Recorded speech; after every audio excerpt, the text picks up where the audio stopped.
Fill her up. You're listening to the Gas Digital Network.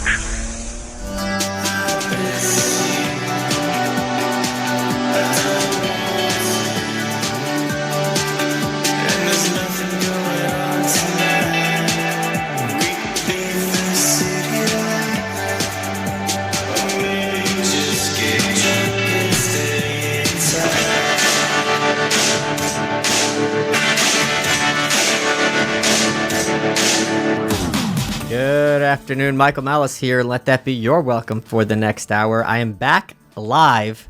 Sorry about it. And we have with us a very special guest. And why I'm very excited to have our guest here is part of this interview is going to be about vengeance and spite. So we have Ethan Nicolle, who was the artist of Axe Cop, which became a TV show, comic book series. Your new book is called Beers Want to Kill You, which we're going to get to in a second. Now, the reason I am so glad you're here, I had a very close friend years ago, and I told you I've been curious. Yeah, the first thing you tweeted to me.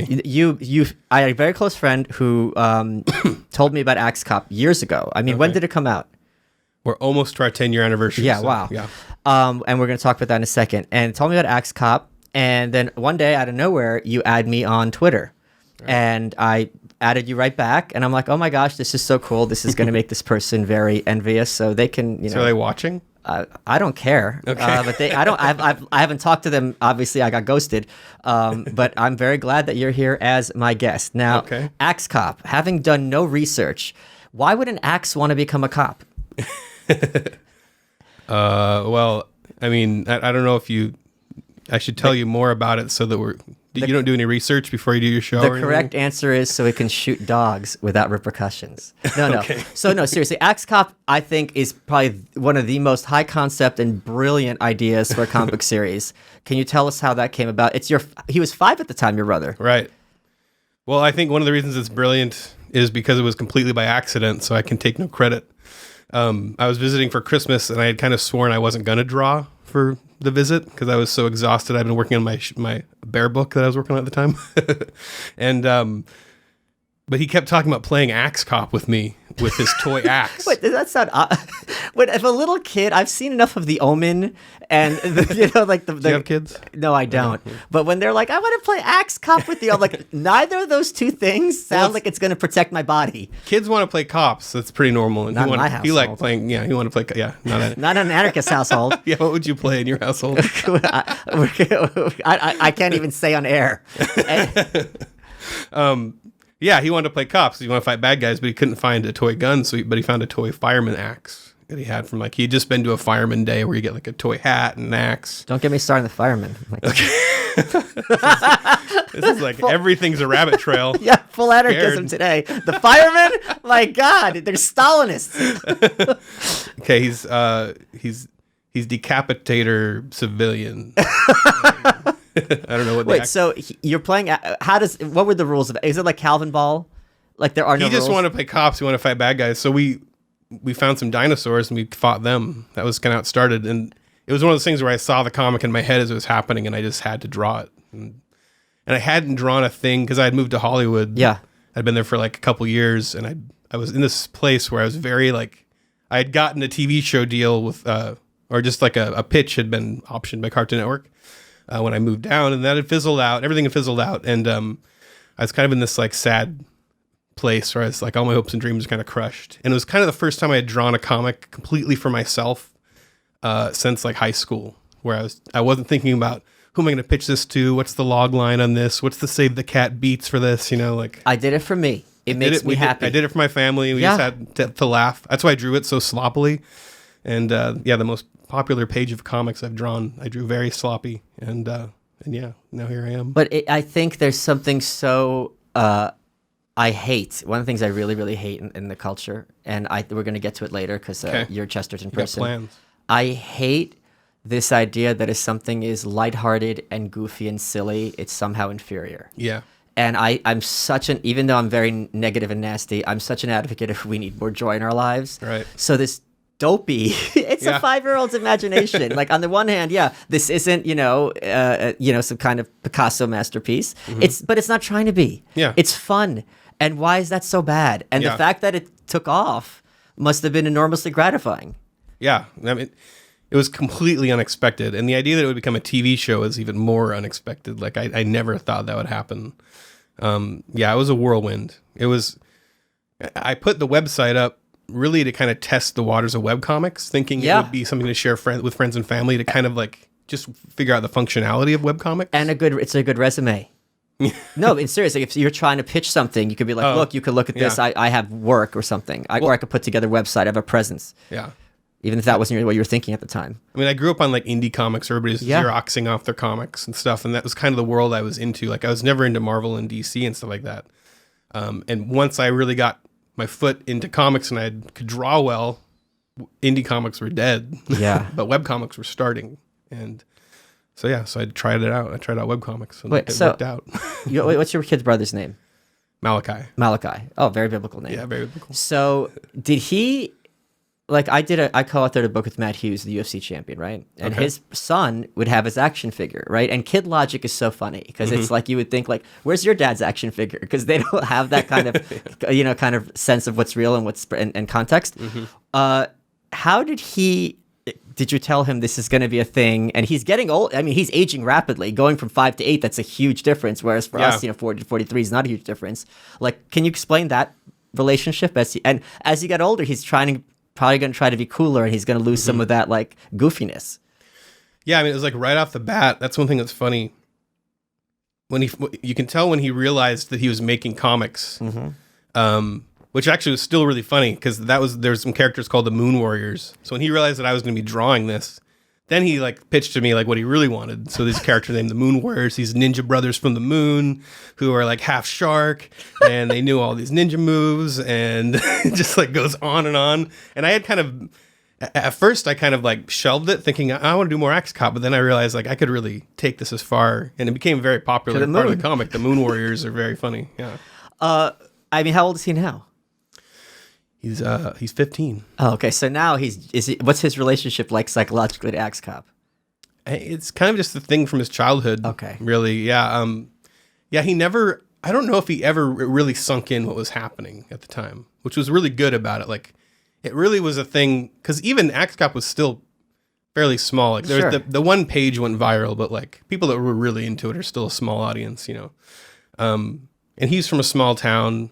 I was really originally from a small town, so he wasn't hearing about it on the streets when he was walking around, So really it was like he'd go visit brother, and suddenly we'd be at a comic convention, and all these people would be like knowing his name and wanting his autograph. But that would happen like very rarely, enough to where it was almost like a Disneyland ride or something. Like it wasn't like a real thing that he was used to having happen constantly. So I think it was good. It was kind of a good balance where I never felt like he was like doing it because he felt like he had to. Like it was the cool thing about it was we were brothers 24 years apart in age, living, a couple thousand miles from each other. And it created this opportunity for us to like meet up constantly and play. And so a lot of interaction we never would have had if that hadn't happened, This is going to be a permanent bond between you two, which I think is very nice. Was there times when you're hanging out and he's like running his kid mouth, and I mean, as he's talking, I'm sure your brain is writing the scripts in your head to some extent. Were there ever times, there must have been, where you're just like, well, that's just dumb, I'm not doing that? There's actually a thing in Axe Cop called the dumb list that I started, which people would think this is so cruel. You should just encourage your child to blossom. But like because he would be dumb, he'd just get locked into a fart loop where he's just making fart jokes over and over again. So I go, all right, cool. Just to validate the thought, I go, I'm going to put that on the dumb list. And then suddenly his eyes light up. He's like, the dumb list. So there's a thing in the comic. If you ever read all the comics, Axe Cop has a thing called the dumb list. And the first time he announces it when he meets a group of superhero girls, and he explains, girls can't be on my team. They're on the dumb list. Like the most horrible thing. Did you come home and bring him the comic? It didn't quite happen like that. I mean, it was on the web, right? And there was like I did it over a Christmas break. I did like 5 pages of Axe Cop because I got the first one. We had so much fun. Every night when everybody went to bed, I drew a page, and the next morning we all laughed at it. And then it sat in my computer for like a month, and then we launched the website. And so it was all kind of weird. Like we were before the actual printed book came out. I had drawn like 5 pages and it exploded more than anything else I'd ever done. I mean, I had drawn about 500 pages of comics up to that point. Right. And yeah, so like when we first saw the book in print, we were at a signing in Portland, Oregon, signing like with a line out the door around the block. It was crazy, like not normal in comics whatsoever. How did you tell him you're going to have a TV show? That's crazy. It was this weird period where like it had gotten to the point where it was believable because there's so much, like every day I was getting a new email, like talent agencies and TV shows. Like we were almost on a couple TV shows. Marvel, we almost had a deal with Marvel to write like an alternate universe series, like. Well, they had like Spider-Ham and all those from Star Comics when I was a kid. I don't know if they got like paranoid about like writing a script, not a script, but a contract for a 5-year-old. There's a lot of paranoia about that. Oh yeah, that's true. Hollywood's got a little bit more experience with it, but outside like publishing and stuff, the lawyers get going and then suddenly the deal's dead. Yeah, because my first job was writing for an aquarium magazine. Okay. And I wrote aquarium. Yeah, I was into aquariums. I used to design telescope catalogs. Oh, okay. And my first articles were before I was 18, and they didn't know that. But technically, they didn't have a right to publish those articles because I can't sign away copyright being under 18. Okay. It's you don't have the legal right to have so it's this weird kind of a situation. What if this 5-year-old grows up and gets an attorney? It's just like the attorney's job is to be paranoid. Yeah. And if this becomes a huge property, there, what's his name? Bob Kane and Jerry Siegel and Schuster with Superman and things like that. Right. So, what did you think of the TV show? Actually, once it became viable that there was interest in a TV show, it was like this could go one of two ways. There could be like the little kid version where they completely dumb it down and make it nothing like it is, or it would have to be like an insane budget because it was so crazy. And I think that when Fox decided to do ADHD, the other thing that happened, like a lot of people would make offers that were like, "Oh yeah, we'll completely buy the whole thing from you, and you'll never be able to touch it again, and we might not make it." So I turned down a couple of those. But it's also funny, the idea, like, Axe Cop has integrity. Yeah. I'm not for sale. An imaginary cop would have integrity. Well, I had a couple of TV shows optioned by Cartoon Network at that point and had seen that like, oh yeah, I give you a little bit of money, nothing ever happens, and then we're done. And the offer on Axe Cop was like not much more than what they normally did. So it's like, I already know like I could probably independently sell the books for this and do way better than what they're offering. So I kind of waited, and the cool thing with ADHD was that it was just the TV show rights. So like I could still do everything I was doing. They could do their show. It was going to be late night. It was going to be adult. So we could make it exactly like it was in the comic. And they were all, and they kept to their word pretty good on this. Like they kept it pretty faithful. They didn't throw a bunch of drug references and stuff that like would have kind of made it jaded feeling. I feel like they did pretty good. I was pretty happy with it. One of the things and I've told this story I think 3 times in the last week because I'm so kind of obsessed with it. My good friend Steph, I love Kid Logic. I was just in LA. I was spending time with my friend Babby. She's absolutely adorable. She's only like 5 months, so she's not talking. But like Kid Logic to me is hilarious. Again, I'm sorry for repeating this story to listeners. When she was a kid, it drove her crazy when on TV shows, like live action shows, there'd be someone dressed in a dog suit and they would talk to it like it's a dog, and she'd be like, they're trying to trick me. Like, it's clearly not a dog, right? It's like, she would get annoyed. And I'm just imagining, like, in her mind, she's like, that's clearly a robot. Like, why do they think this robot is really a dog? So there must have been some little moments when his brain is percolating, and you're sitting there and you got to keep a straight face, and you're like, oh my God, this is amazing. Like, not to get all Disney Channel, but like seeing inside the mind of a child being, to me, there's nothing more interesting than people who are stupid or crazy being creative. Like on Family Guy, when Peter rewrites The King and I, and it's about intergalactic ninjas from the planet Siam. So watching a kid, who are very limited in their exposure to the world and their intellect, there's got to be moments where you're like, oh my God, this is gold. Right. Yeah, totally. And the weird thing about that time too was that I was, like, we would write full on like series. So I would go out there and rent a place for a month. Oh, wow. And write and play with him all day, every day, and then write notes at night and try to figure out what I needed to add. But one of my favorite Kid Logic moments with him was, it wasn't even during writing. It was at night. He was going to bed and we were saying our prayers together. And he asked me in the middle of the prayer, he goes, "Why did God make sharks evil?" Yeah. And so I try to go, well, I mean, technically they might not be evil. We don't really know. Maybe they just have sharp teeth. And I tried to get all, give him some philosophy behind that. And so it was, well, just to be safe, let's pray that God would make sharks not be evil. And then he goes, okay. And as I start to pray, then he stops me. He goes, also pray that God would throw Satan into the lake of fire. He's got that covered. You don't have to pray for that. It's in the book. Yeah. Malachi, spoiler. So I turned that into an Axe Cop comic. It was so perfect. Yeah. I kept a straight face, but then I made that into Axe Cop prays that exact prayer. So you got 4 kids. Right. So it must be a joy seeing the same kind of thing with your kids. Yeah. And I also see now as a father, because at the time I was, if I had a family back then, which I was so lonely, I was like this lonely 29-year-old. But now I look back, it never would have worked out. How old are you now? I couldn't have done it. I'm 38. A lonely 38-year-old. Yeah. Now I'm this lonely 38-year-old, but now I'm tired, so I don't care. Yeah, and I'm just exhausted all the time. But yeah, I forgot what I was saying. We're talking about being a dad and just seeing the kid in their Yeah, I think what I saw was that the dynamic of being his brother probably brought out a different side of him than if I was his dad. And the amount of just time I could spend goofing off and just playing and just letting him not. I never told him hey, we don't say that or anything. It was just go crazy. Yeah, because dad, no matter how much he's playing in the background, he's still the authority figure. So they can't completely let loose, nor do you want them to. And it's such an interesting, because my dad was 40 when I was born. Oh, wow. And so Malachi, he was in his 60s. Yeah. He was 60, almost 70, yeah. It's just funny to imagine now, you have your 4 kids and they're chained to tape recorders and you're tell me creativity. Yeah. Talk about sharks. I have recorded my daughter a couple times, but I'm still waiting to see. What comic book series, if any, inspired you as a comic book artist and writer? I was pretty much a straight up Ninja Turtles fan as a kid. What about the Ninja Turtles?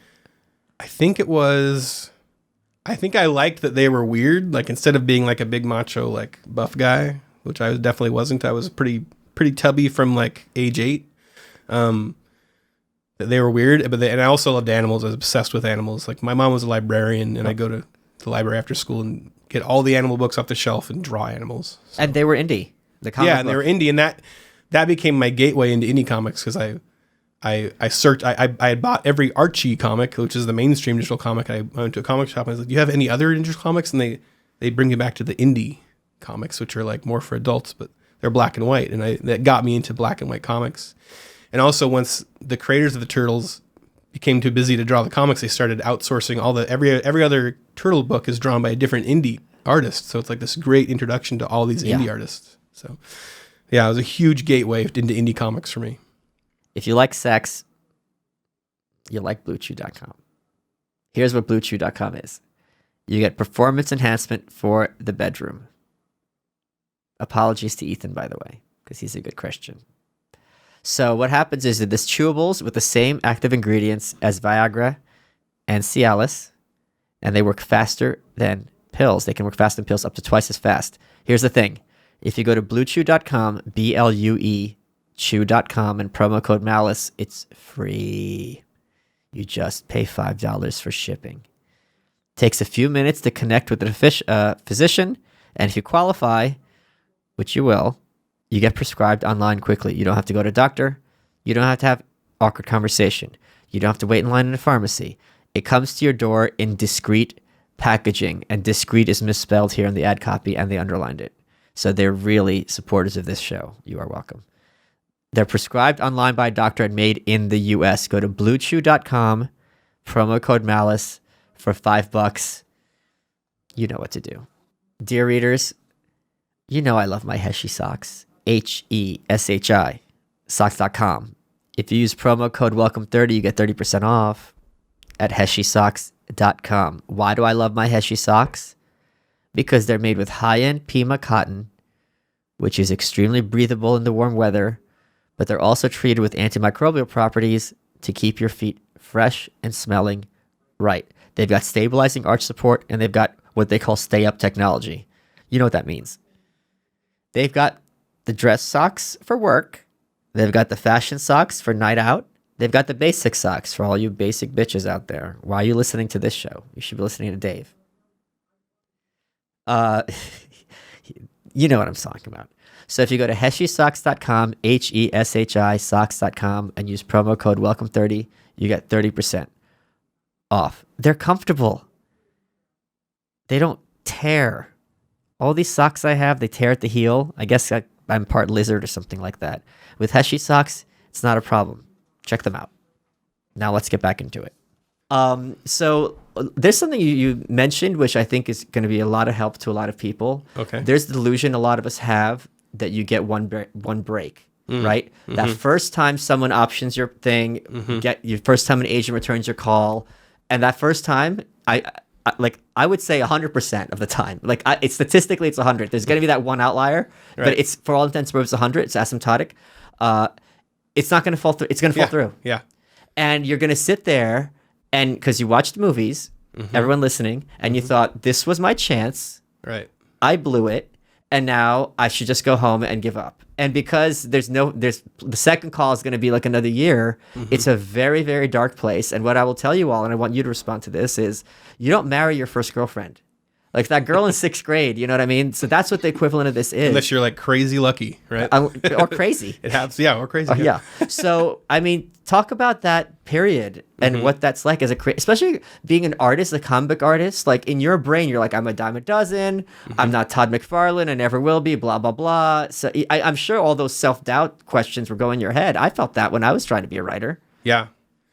I mean, that's one thing. I think that's what separates people that like really want to do this from people that are just kind of interested in it as a hobby, is that you're insane enough to just keep on doing it again, even after you hit a false pinnacle where you come that close and then it's all gone. And you're so quickly forgotten in the entertainment industry. Like once they're done with you, they're done with you.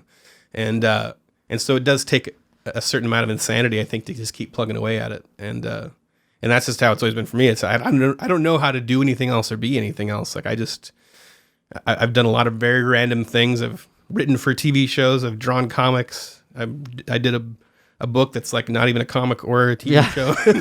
What is this thing? Right. Just random, whatever I can pull off. I'm doing satire right now for the Babylon Bee. It's like just random, very random. Let's talk about this book, Bears Want to Kill You, which is awesome. You could get it on Amazon. You sent me the deluxe copy, which I insisted on. Yeah, just released for Father's Day. It's an excellent Father's Day gift. So you did don't look at the readers directly. They're beneath us. You did an Kickstarter for this, which I did for my book, Dear Reader. Walk through that process and how you made that successful, because that's something I think a lot of people who are young and creative are in a position to actually execute. Right. I was just tired of begging literary agents to read my stuff and begging publishers and begging. And I have to interrupt because you had a TV show under your belt. Yeah. You're not like some schlub off the street. I thought at this point, like, like I've had a successful comic book series, which has been optioned and produced, and it had a couple of seasons. It's not even like we just did the pilot. The whole, from start to finish. Yeah. No. Yeah. It's, oh my God. Yeah. So it was just like, I had been making these bear memes to promote my Bearmageddon comic that I do. It's another project that I do.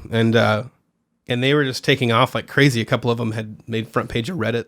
Have you ever seen the Bear versus Jiu-Jitsu? That's one that I did. And basic bear attacks. And they were getting robbed from me all the time, taking my logo off and just shared to millions and millions, crazy amounts. So I decided I'd never done a Kickstarter. I wanted to give it a try. So I figured, why not use this? It was kind of this thing I was doing on the side, really. So I did the Kickstarter, funded like 500% of what or five times what I was trying to do. That's not 500%, but yeah, so it was really, it's my first hardcover, right? I never scored a hardcover on AxeCop. So, but yeah, so I got a bunch of them in my garage, and actually right now, if you order them from Amazon, my 12-year-old daughter is earning her way on a trip to Washington, DC. And so she's actually going to get paid I'm paying her per package that she ships, so you're actually helping a girl get to DC. That's wonderful. Except for you don't like watching, Well, I want her to. I mean, when tourism. When you're 12 and you go to DC, it's exciting. I'll tell her to throw like a tin can at the White House or something for you. Maybe we can do truck at the Capitol, and then that'll be a nice little compromise. No, but I think that's just really sweet. And you could get the hardcovers from you directly. Yes, the soft covers are on Amazon. There's a sale on them right now because it's Father's Day. But if you go to ethannicolle.com and go to the store, there are a limited amount of the hardcovers left that come in a slipcase. They're signed and numbered. They are the better one to get, but I think there might be around. I've lost count. They're saying there's maybe 30 left or something. I'm assuming by the time I get back, they're going to be all out. So. Show the slipcase. Come on. This is the slipcase right here, and then It's the very nice. hardcover. It looks all fancy. Yeah, I think slipcase books make good gifts. Yeah, I like. They do. So it's and signed. And I love being able to support artists directly, and I think a lot of people do as well. I just had someone on Facebook message me, and they go, "I got your book for free from Audible. I want to PayPal you money." Wow. And I did, and he gave me $20, and he's like, "I just read the first 3 chapters. I can't wait to hear the rest." I go, "Well, that'll be another $20." Sorry, that's the system. And Cheapskate didn't send any more money, so I had to block him. And I called ICE just in case. So you are also a big Chesterton fan. I saw this on your Twitter bio. He's a fat cartoonist, so. I don't know that's how he would describe himself. That's true. He was huge. He was huge, yeah. Well, I think we're about the same. He's taller.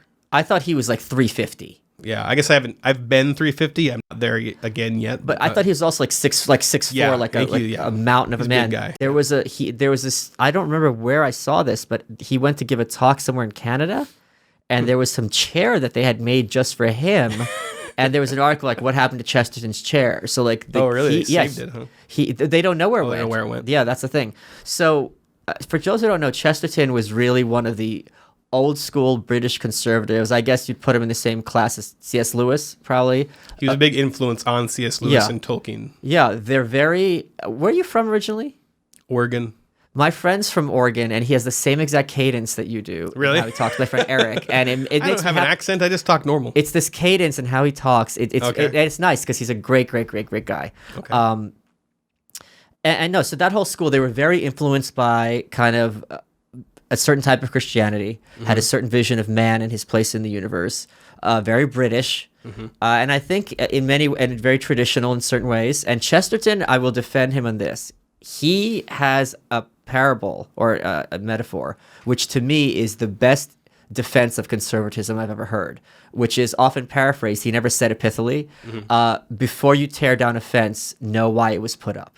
All right, yeah. Meaning there's Chesterton's Gate. Yeah, there's a big asymmetry between if you want to have change, things that exist probably have had a reason for existing. So if you're going to destroy, it's a lot easier to destroy than to build, and that destruction might often have hugely unforeseen consequences. Right. And that our ancestors weren't all idiots. They did things, they kind of trying to live and figure things out as well. So that I think is really great.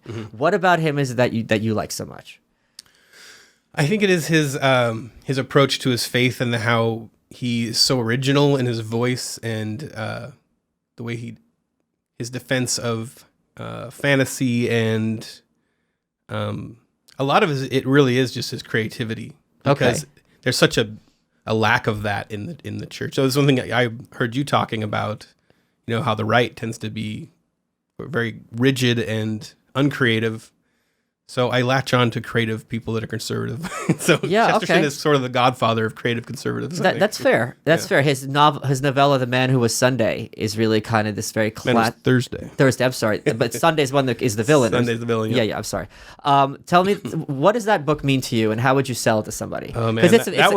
It's a tough one. It's very, it's almost trippy. Yeah. Even though what was it written, like 1904, something crazy, like a long time ago. Yeah, it's very trippy. I think he was pretty young when he wrote it. I believe. You're reading it and you're like, I don't know what I'm reading. Yeah, because it's apparently the subtitle of it's a nightmare. Yeah. So apparently it's all a nightmare or something. I don't know, but that one I don't follow very well. I actually sat down and had a cigar with the president of the Chesterton Society, Dale Alquist, and he explained the whole book to me, and it went in one ear out of the other. Yeah. It's like something to do with Sunday being nature or something like that. But my favorite Chesterton fiction book is The Ball and the Cross. Are you familiar with that? It's a little lesser known, but I feel like it's the perfect picture of today because it's about an atheist. Wait, you should tell me I probably haven't heard of it.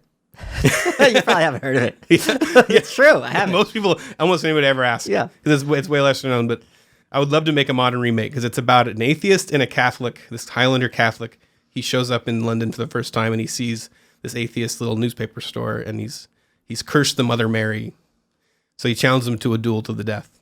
And the atheist is like, of course not. And the cops drag the guy away. You don't duel to the death in this fight. And the atheist finds him later and goes, of course I'll duel you to the death, but you can't just walk around society and duel people to the death. So the whole book is about them trying to have their duel to the death over their beliefs. And all of society is trying to stop them from dueling to the death. Because they're saying, no, it's just about playing nice and about accepting. And they become very good friends in the end. So it's just, I would love to do something about internet commenters, the same relationship. But it's funny, but very philosophical. They keep running into different philosophies throughout the book. What comic book series, if any, inspired you as a comic book artist and writer? A big influence for me was Johnny the Homicidal Maniac. I have never heard of Johnny the Homicidal Maniac, and I'm an actual comic book character, so this is surprising to me. And it was by a guy named Jonan Vasquez, who I'm friends with now. And he resents this title, but it's kind of known as like the Lord of the Goths, because like his comic became very popular among goths. Okay, like Love and Rockets kind of thing? Kind of. Like, have you ever seen, there's like I'm punching the microphone. There's like a picture of this guy with two knives, a black and white imagery. He's like this. Okay. And it's like a very famous, like goths across the world were wearing that shirt. He made another one called Squee, and he went out to make Invader Zim, which is a TV show on Nickelodeon. Oh, yeah, of course, yeah. But this was his big indie hit. And so my first comics were published on the same publisher. Oh, so I got to meet him through that, became friends, and he wrote this glowing review of my comics. So it was like kind of crazy huge circle for me to like have him like my comics so much. It's so validating. Right. I've had that happen. Yeah. It's really great. So you listen to my interview in The Conservatarians. Like, do you, and you're a creative type, you're a religious type, and conservative. Do you disagree with what I was saying in that show that conservatives tend to be not creative, and why do you think that is? That's what I wanted. I was curious to talk to you about it because I'd love to get your theory on that, because I wonder. I do. I don't know, because I do wonder. Sometimes I wonder if just the creative field, it takes so much. You put so much yourself into what you're doing, that for your comments or for your beliefs to like completely destroy that one little opportunity like we were talking about, I wonder if there's more quiet creative people that are maybe not full on conservatives, but like they just don't want to, maybe just the loud ones are the ones that are, because I do know a lot of very quiet conservative artists. So I wonder if that's part of it, and also I wonder if there's some Venn diagram crossover with people who like to be loudmouths and who are artists or something. I don't know. Well, I was just thinking more that, first of all, I was talking to John Gabriel, who was a conservative on the host, and our culture is so kind of defined in many ways by progressivism that if you say someone is averse to new ideas, like if you like Indian food and I like steak, the idea that you're right and I'm wrong or you're bad and I'm good is demented, right? I think we can all agree on that.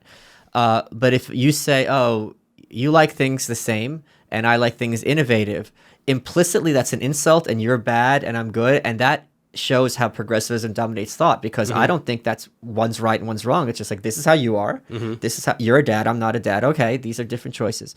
So I think there is what draws people to conservatism psychologically is the same thing that's going to tend to draw them away from creativity, which is they're not going to be interested in kind of exploring, which is fine. It sounds like an insult, and it's not. That's just how people are wired. And whereas the people who are like, let's go down these rabbit holes and these wacky ideas, and that is at its best the creative process.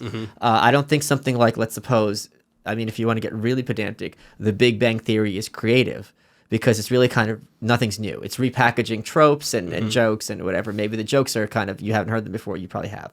Whereas Axe Cop is very creative because there's nothing, I don't even know what the closest analog would be. I'm sure there are books written by children, but it's written by a kid for adults, and there's this cognitive tension. There's a lot of irony and meta irony. We get all hipster with the language, but it is its own unique animal.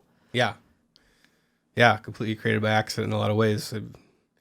But it's not by accident, because you had to have the presence of mind to be like, this is something. Yeah. Whereas most people who are not creative, this is the brain. This is what I'm talking about John. Like John's mind not being and I'm not saying this again as an insult to John. He's not a creative person in this sense. And I don't know that I would be either. Your brain had the arm's length to be like, wait a minute, this is something. As opposed to, I'm playing around with if I played around with the kid, I wouldn't think this could be a novel. Yeah, I don't know, because I've always struggled with this internally. Like, I don't know why I think this way. Like, we don't pick our way. We think we just exactly. And that's the thing that drives me crazy. People act like you have your way of thought because you're a jerk or whatever. Well, that works for me. I mean, maybe some, but and I don't know. I don't know if there's a part of me that like because I was around artists so much and they were always talking crap about because I grew up in a small town and the way that they dogpile on small town people and I just kind of got defensive and like I hate that. That's part of it. But I see that, and I think that's one reason I like Chesterton is because he was always kind of defending the common person and small town people and the family and stuff in a very creative way. What do what bothers you the most about criticizing small town folk, and what do big city people get wrong the most? Because I have my answer. I remember one time I was in a coffee shop standing behind a guy who was visiting our small town from the big city. In Oregon. Yeah, in Oregon. I grew up in an area called Coos Bay. I actually lived in a smaller suburb of Coos Bay called Lakeside, where there's just a stop sign, which is the main hub of town. And he's this cool guy, sunglasses and bleached hair and stuff, because he's from the city and he's cool. And he's like, man, the people are in such a bubble down here, you know. Like, and then I realized when I moved to the city, like, the bubbles are just way bigger, but like, it's people bubble. That's what people do. And and the fact is, like, when you live in a small town, like, I had friends who were a range of ages and even a range of races and stuff that just because that's who you get. Yeah. That's who's down the street.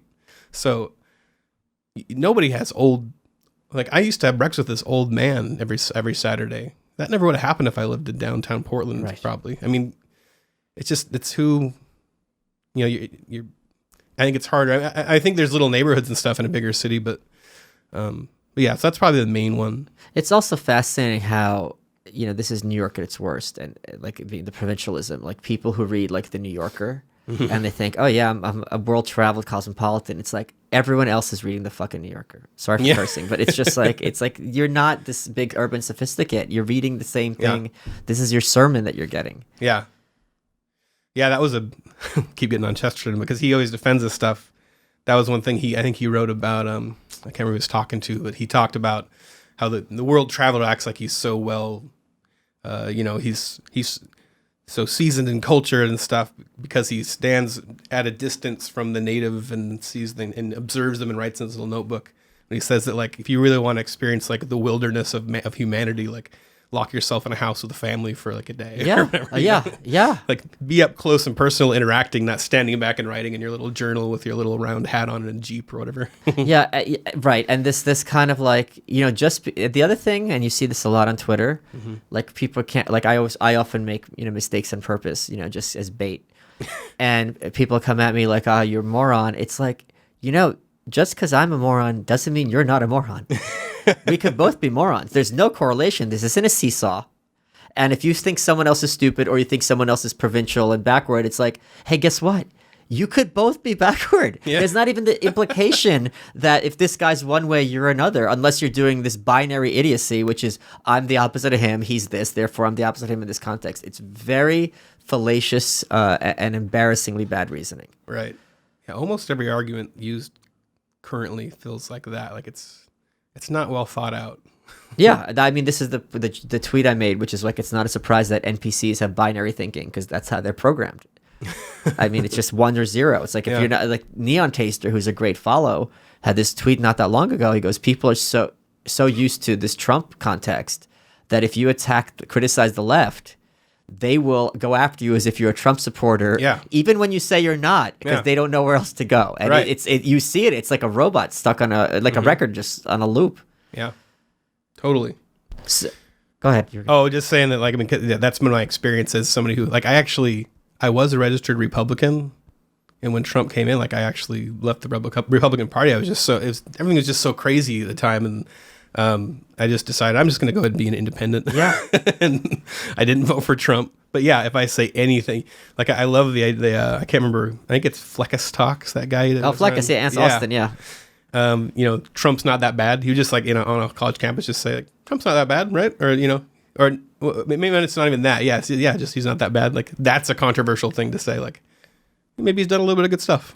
You can't say that. One of my favorite trolls was when 4chan had that campaign, just paste up on walls, it's okay to be white. And this campuses were shut down, I believe. We're like, gosh. oh my God, hate speech, freak outs, let's have meetings. And they did it knowing this was going to happen, and that was the reaction. So to even have a kind of like approach to anything in this histrionic culture is in itself regarded as something that's suspect. And being from a small town, that is small town life often. It's like, that's all right. You know what I mean? We'll be here tomorrow. Yeah. What comic book series, if any, inspired you as a comic book artist and writer? The novels of Danielle Steele. What about her? I love all the like wolf spirits and all the like romance and everybody being in love and talking a lot. So she writes for primarily a female audience, right? Right. Who was the demographic for X-Cop? Yeah, mostly females. Okay. So I mean, what are you see the big overlap between like her work and X-Cop? I mean, X-Cop is he's romantic if you really look at him from the right perspective. I mean, he's incredibly romantic because it's all or nothing with X-Cop. Yeah, there's a lot of subtext that people don't pick up on just because it's a kid. Yeah. Bright Cellars, Cellars. What are Bright Cellars? They did a technical approach to wine. It's from 2 MIT grads. Ooh, you think you're fancy? Well, the wine isn't fancy, but it's good. Here's how it works. If you go to brightcellars.com/welcome, they ask you a bunch of questions about your personal taste profile. Based on what you answer to these questions, like do you prefer something that tastes sweet, something that tastes chocolatey, something that tastes fruity? You know who I'm talking about. They will match your flavor profile and give you a shipment of 4 bottles to match your personal taste right to your door. In fact, if you go to brightcellars.com/welcome, it's only $30. $30 for 4 different bottles of wine. I did it. I got 3 whites and a red. And not only did they all taste interesting, they all tasted different from each other. It's at brightcellars.com/welcome to take a short quiz. You know how all you dopes are always saying, oh, if you don't like Twitter banning people, make your own Twitter. Yeah, you think you're smart, you're not. Because if you had said 5 years ago, if you don't like it, make your own website. Well, guess what? There's something called Wix. If you go to letthatbeyourwelcome.com, you can see that we use the Wix technology to put together a website for the show and my book. If you know how to use PowerPoint, it's the same kind of thing. You drag things. Here's what happens with Wix.com. And not only that, if you go to letthatbeyourwelcome.com, you get 10% off the premium plans. But if not, it's free. Free. Here's what you could do with Wix. You sell your products directly on your site. You can start a mailing list. You can connect with Google Analytics to keep track of people checking out your page. And if you can't even handle PowerPoint, you boomers, they have something called Wix ADI, Artificial Design Intelligence. You answer a few simple questions, and they make the website for you. They've got thousands of templates. Go to letthatbeyourwelcome.com and click on to find their premium plans for 10% off or use it for free. Now let's get back into it. Do you miss... Where do you live now again? Oh. Yeah, I don't have there. I think because my wife is from a small town in Pennsylvania. I'm actually staying Which one? at Duncansville. Okay. It's the home of the Slinky. Hillary Clinton? Is that, no. She's always fall down the stairs. Okay. I'm too slow for this stuff, these references. But yeah, so yes, if we could do it, we would totally move to I think we would actually, her family's in Nashville. We like Nashville, but somewhere more, but rural. We like rural. So what does it feel for you when you come to a place like New York? Oh gosh. Because this is my second time in New York, my first time actually driving. Oh. And man. I got a message from you an hour ago. I only saw it now. It goes, what do I do about parking? I'm like, brother, I don't even know how to drive. I don't know. I know. I rented a car like a noob, a total noob. Yeah, people are parked in the middle of the street. It's madness. It's like the apocalypse happened. People just jumped out of their cars and took off. Yeah, Bearmageddon happened. Where's the next cop when you need him? Yeah, there were people coming out telling me what to do. Like, hey, man, park right here. Like, and then the other guy was like, don't park there. You're going to get a ticket, man. Park over here. I'm like, okay, I'll do whatever people tell me to do. Don't hurt me. I'm just a cartoonist. Wait, so what's it like for you coming to New York, though? I have a fascination with it because, I have a funny story from Axe Cop. We came to give a speech or not a speech, but like we got interviewed in sort of like a TED Talk type thing. My dad was from New York. He actually is an opera singer, and Oh, wow. he sang at the Met, Holy the crap. Metropolitan Opera. Like he's trained under some famous voice trainer out here, and he has his whole history in New York. He has my his God. like his old slick photos from his like with his ruffled collar and stuff. So my dad has a crazy life, but yeah, so he hadn't been back to New York in like decades, and so he really wanted to go, and things were insane. So I'm like, Dad, I can't plan if you like everybody's gonna come. Like I can't plan this. Like I want to help, but I have so much going on right now. So and my dad's like, hitting 70 at the time, so he decides he'll figure it out, and so he gets on like vrbo.com and finds here's a good deal, and so we end up in a studio apartment that claims they can sleep 12 people. But it turns out to be a studio with one room, and there's a sign on the door that says like it's illegal to stay here. The cops will be called if you sleep in this apartment. Everybody that lives there is telling us that like they rent this out to people. It's illegal. We're getting yelled at by everybody, and the cops never showed up. But we were like sleeping like the whole family. My mom, because it's a big family. I got 2 sisters, Malachi, me, stepmom, my dad, all just like in this little on the floor. Oh my This God. little place. Nice going, Dad. Yeah. Did you give Dad crap? I should have done it. I just should have like made the time and not slept for a night or something. What was his reaction? Was he apologetic? He's like, whatever. My dad slept when I was a kid. He slept in a van. So when my parents divorced, he went homeless and slept in his van, and we would live in his van with him every other weekend. So Wait. he was like, whatever. He's a fisherman in a. We're 40 minutes into this, and now okay, here we You're go. opening up the Here's can of the worms goo. here. Here's the goo.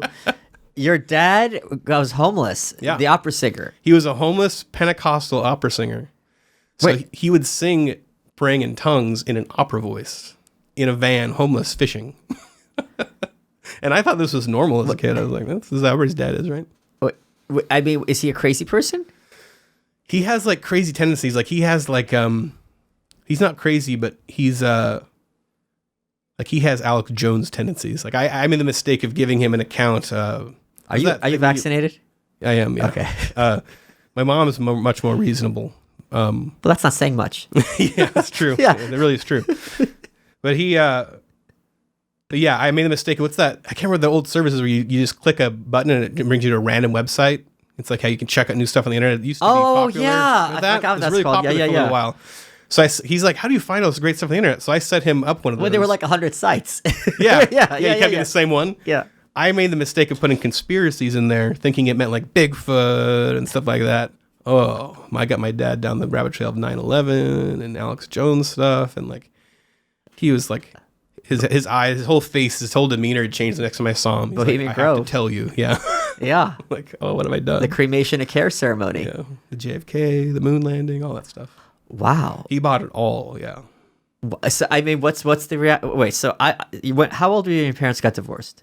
8. So was it amiable divorce? Not amiable? No. Acrimonious.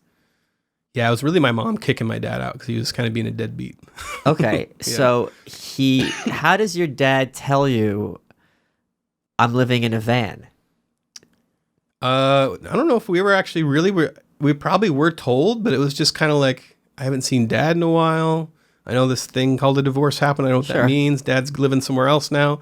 I just remember that at one point, like we're in his van, and Was it like a trailer? no, it's like a blue work because he was a carpenter under the table, so he would. But like a van, like not. Yeah, This is like a not big meant to be blue- sleeping in.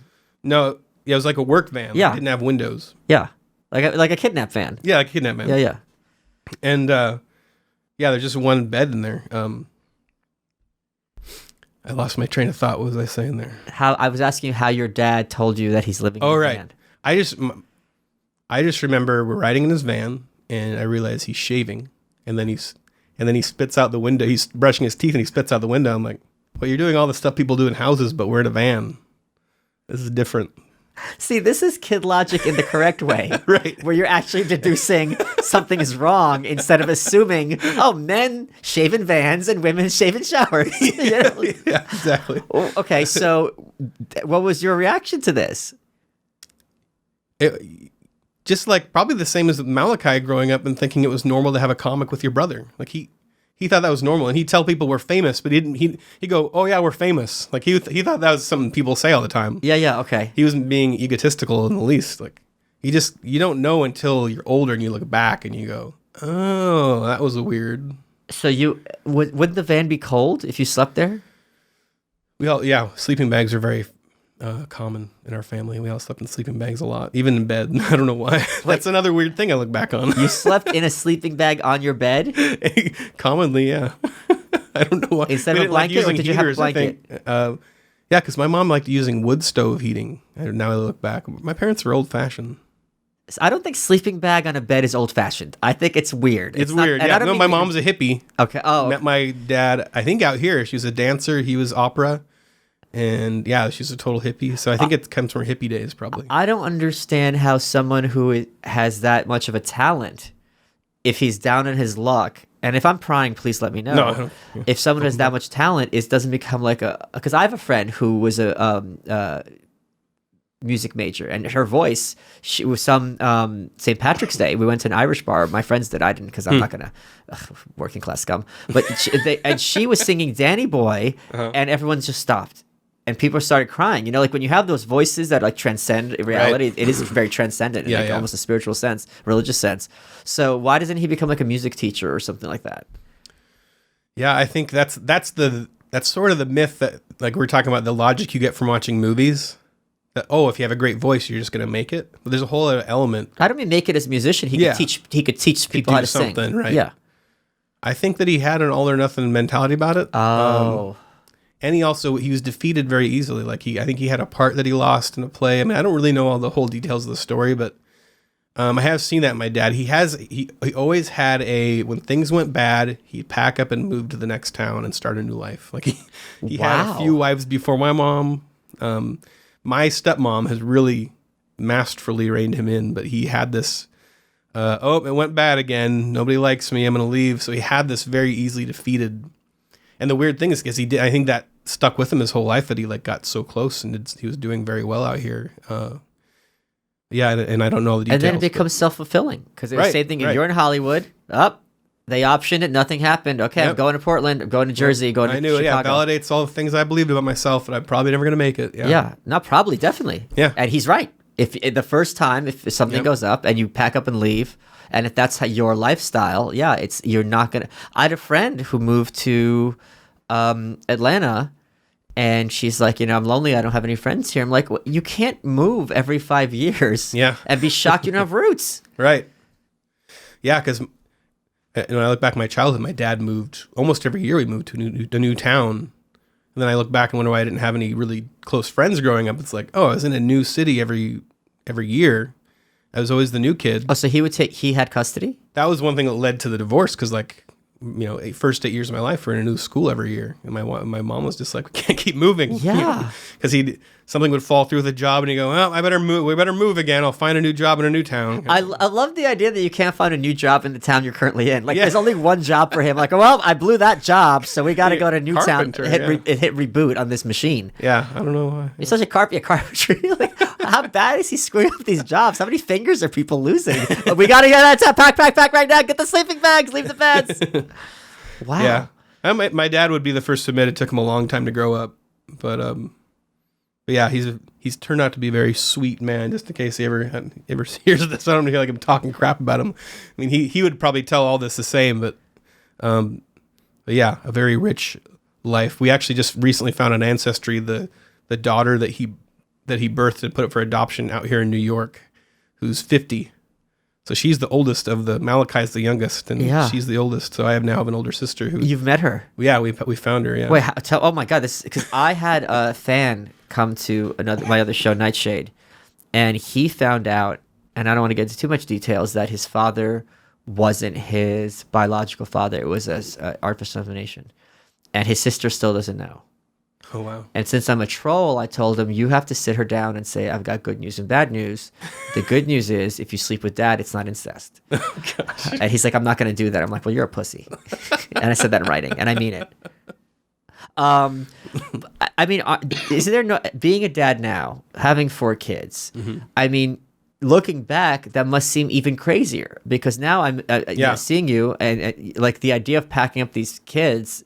every year, it would be like horrible to you. I think if my dad could have his way, he would live in a van with everybody and just keep going. Yeah, he was from a different time, and also from his family Yeah, just a different mentality. Well, tell me this ancestry thing. So how did that happen?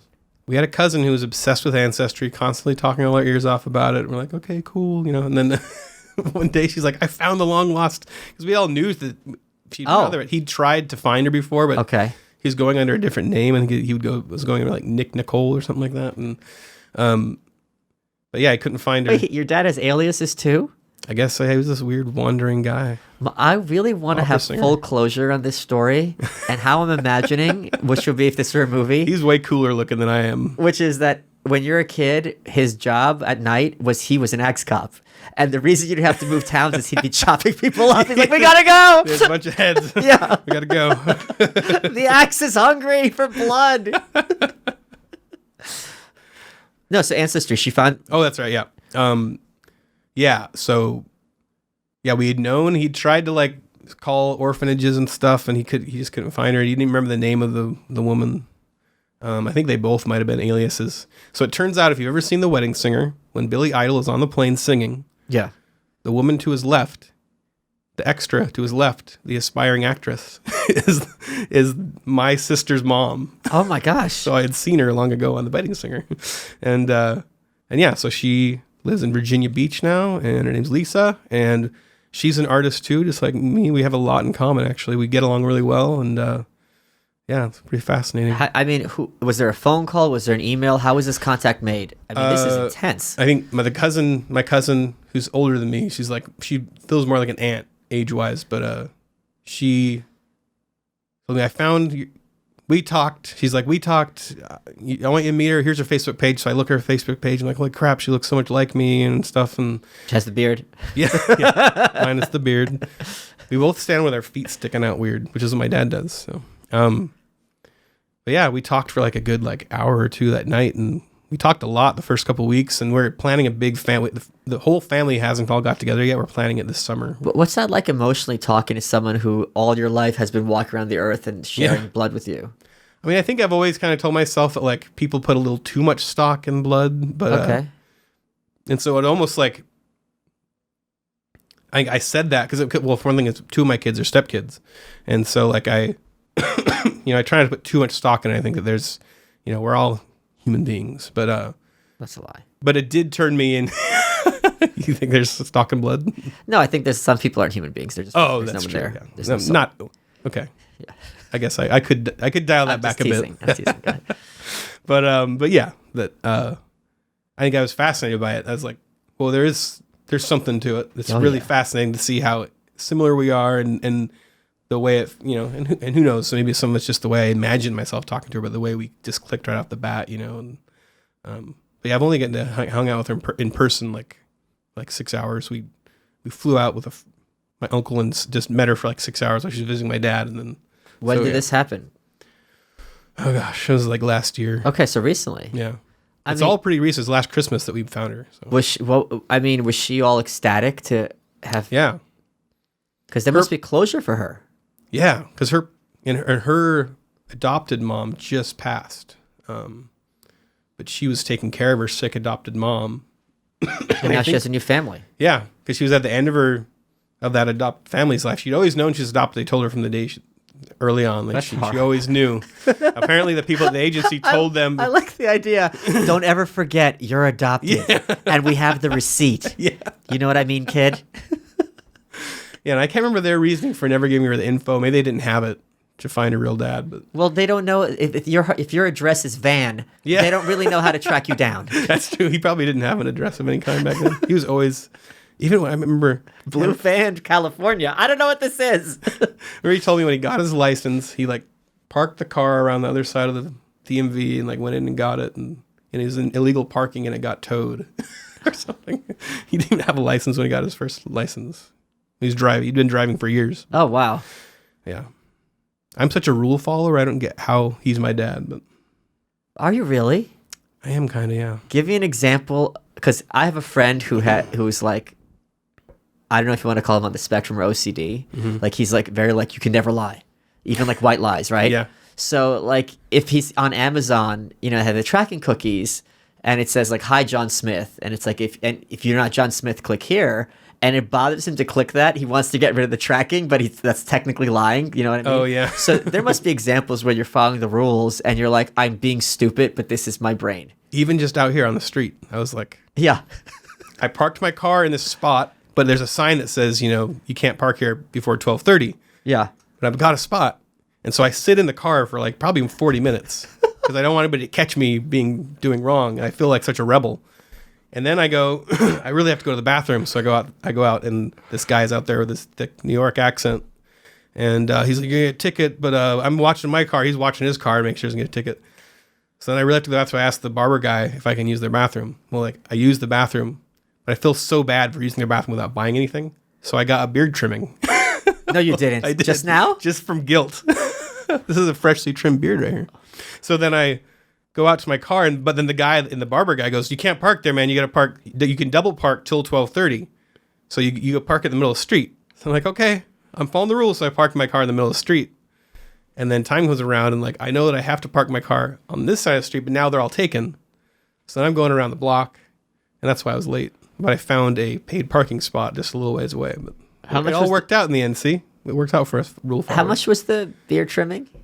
$9. Okay, that's not bad. Not too bad. That's not bad at all. He's a nice guy. Wow.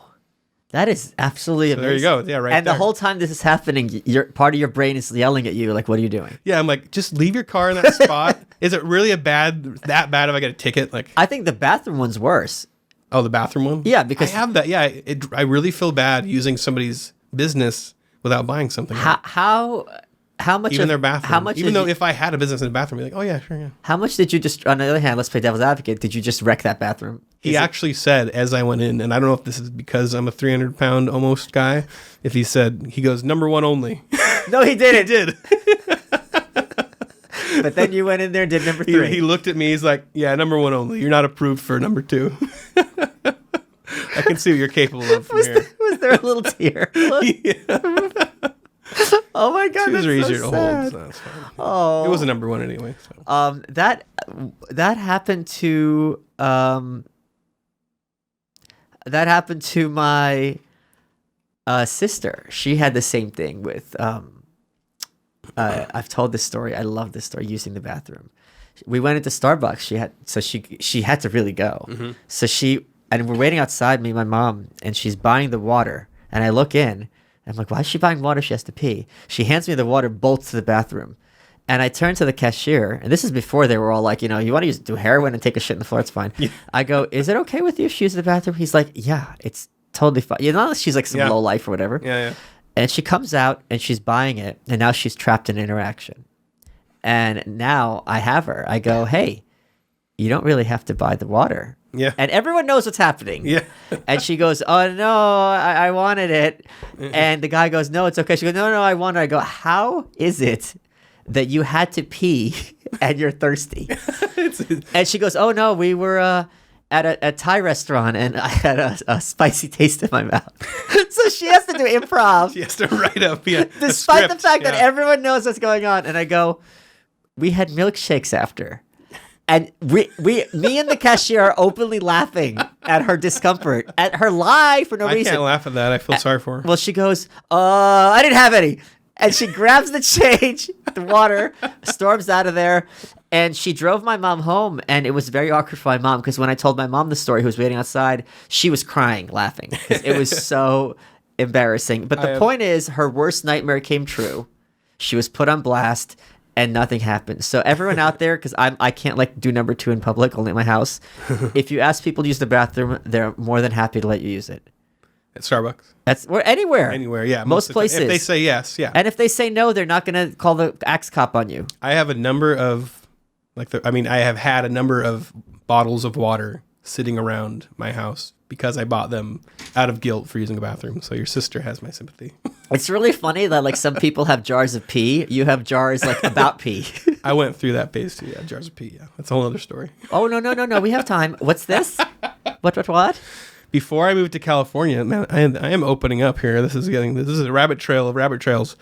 I had this old fashioned issue called gout. Oh wow, that's old timey. Yeah, my dad had that. Yeah, I'm old. Yeah, I like Chesterton. Yeah, and I like to have gout because I'm very old fashioned. And I was living this is after I was in a rock band. And then after we did tour and we had like we had nowhere to live. We came back from our horrible tour and had no apartment or anything. So I ended up renting space in the attic above the garage of a house that my friend had just bought. Very Anne Frank. Right. Not as oppressed. But I was living like squeezed into the rafters of this, like I was way bigger than even than I am now. I was like, you know, getting up in words of 400, like big, and caught in this little area with spiders landing on me and stuff. And I would get very bad gout and I didn't have anything to get, I couldn't afford medicine. What would that mean? So what gout is like you get like shards of crystallized, almost like little tiny pieces of broken glass in your joint, and it swells up really bad and it feels like a broken joint. So it's almost always in the ankle or the knee or the toe. So it's hard to walk. Yeah, and I was wedged out in these boards, so I would just find myself stuck back in these boards during the lowest point of my life. This is all pre-Axe Cop. Just before I decided to like pack into my car and like move to Hollywood because I had just gotten a show option, but it's probably my lowest point. But it's like, I remember this is like one of the worst moments. I had like filled whatever containers I could find with pee because I was stuck back in there. And an old friend from high school came to see me. Wait, you didn't empty out the pee? Well, once I got better, I could. Okay. I couldn't get out of there. So a friend came to see me and he's trying to talk me through the wall of urine. Oh my God. Like, how you doing, man? I'm like, oh yeah, cool, man. Doing good. How you doing? Cool, man. All right, I'm going to get out of here. Cool. All right, good to see you, man. And I was like, I got to change my life. This is bad. So how did you change your life? I think a big one was moving down to California and just going for it and not being so hard on myself. And I think that in putting myself out there socially, I realized that because I'd been in a rock band for like 7 years, and I realized my entire social life was like that interaction of like, you knew me from the stage and now we're talking. I didn't know how to make friends outside that. Otherwise I was total introvert. And so, yeah, it's been a slow process, but yeah, I started like eHarmony dating and stuff. And Is that how you met your wife? that's how I met my wife in eHarmony. Have you ever told your kids the only steps in this house are those stairs? No. So the Brady Bunch. We don't have stairs, but yeah, I guess I could. Well, that makes it even better. Just point at the wall. Like, I don't know. I never care, but I've had them like, there's like a couple times someone will call them my dad, and they don't stop people now, but like when it was kind of new, like the cashier at the grocery store goes, your dad is so nice to buy you candy or whatever. He goes, stepdad. And then the guy goes, okay. And then they'd like scold him like, hey, he's paying bills for you. I'm like, it's okay. We don't need to get it. It's all right. Why do they feel the need to correct them? Are they close to their biological dad too? Their biological dad is not like me. I probably shouldn't get into that too much. Oh yeah, we don't have to get into that. We'll get to that off there at length. Ethan, we are running out of time. Yeah, so it's fun. It's time to ask you, what was your favorite part of the interview? I think me telling the entire internet about me peeing in jugs and living in a rooftop was great. Yeah. You are welcome.